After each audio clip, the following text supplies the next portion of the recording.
How my day usually starts, I check my Facebook, I go onto Instagram, 9gag, or whatever it is, and then I have a cup of tea, and then tend to my gardening.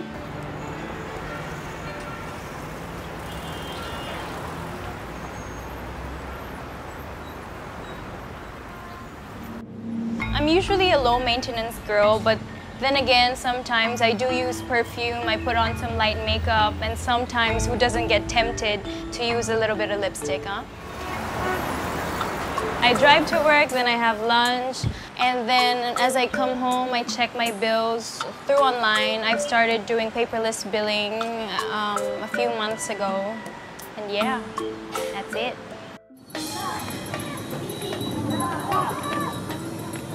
Sa pagkagising ko ng umaga, madalas nagbubukas agad ako ng laptop. Siguro 1 game or 2 games, naglalaro muna ako online. Then after nun, ligo na ako, bubiyahin na ako papunta na school.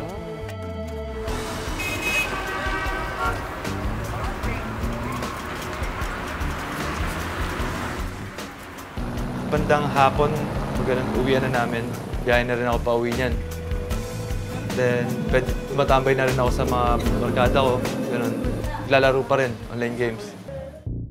Ang awareness ng kabataang Pilipino tungkol sa climate, medyo nasa level pa lang ng plant a tree or reduce, reuse, recycle, na okay din naman, it helps the environment. Pero dapat tingin ko mas palalimin pa kung ano man yung alam na.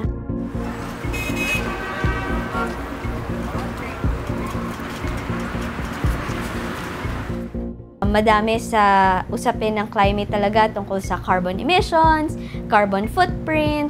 So, ano ba yung may tutulong, ano yung awareness na kailangan ng mga kabataan para ma-imbibe sa everyday life nila yung gano'n.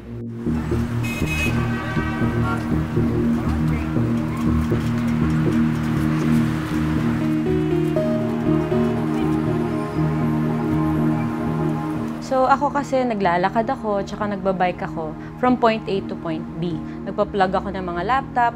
So, kasi meron akong 2 bumbilya na LED sa bahay. Kinompute ko yon and nakita ko na 300 wattage ang kailangan ko to survive. Mababa actually yon.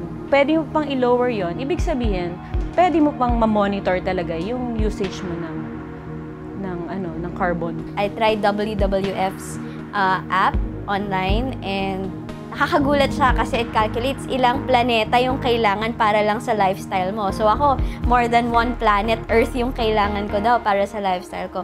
And it helps you shift your lifestyle na parang, ay, kung akin pa lang, more than 1 Earth na yung kailangan. Paano pa pag, di ba, 7 billion people around the world tayo, ilang mundo yung kailangan natin para sa kung ano yung ginagawa natin araw-araw. Right now, what I'm checking is my carbon footprint just by using my car. 20 liters of gas is equivalent to 45.98 carbon dioxide produced in our atmosphere. So that's quite a big thing. Another app that I downloaded is called Tips, Green Tips.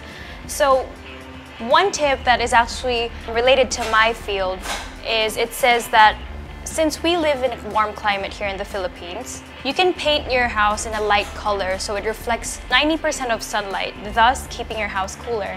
Who would have known that? Wow, di ko na-expect yun. Sa simpleng bagay na pagkakommute lang, pagsakay lang sa jeepney, nakaka-contribute na pala ako sa pollution. Pati yung paglalaro ko lang sa PC. Bago kami kunan para sa docu na to, mga regular na kabataan na kami. Di namin nakalain sa pag-download lang ng 1 o 2 mobile app, magbabago ng tuluyan ng buhay namin.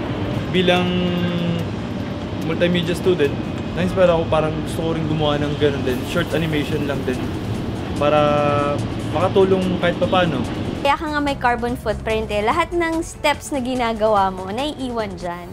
And if you think about it, climate change is already about survival, di ba? It's about human existence. Ikaw ba, mabubuhay ka pa in 10 years kung iinit na yung mundo, tumataas yung sea level. So, they have to learn na it's not far off from their everyday life. It's actually in their everyday life.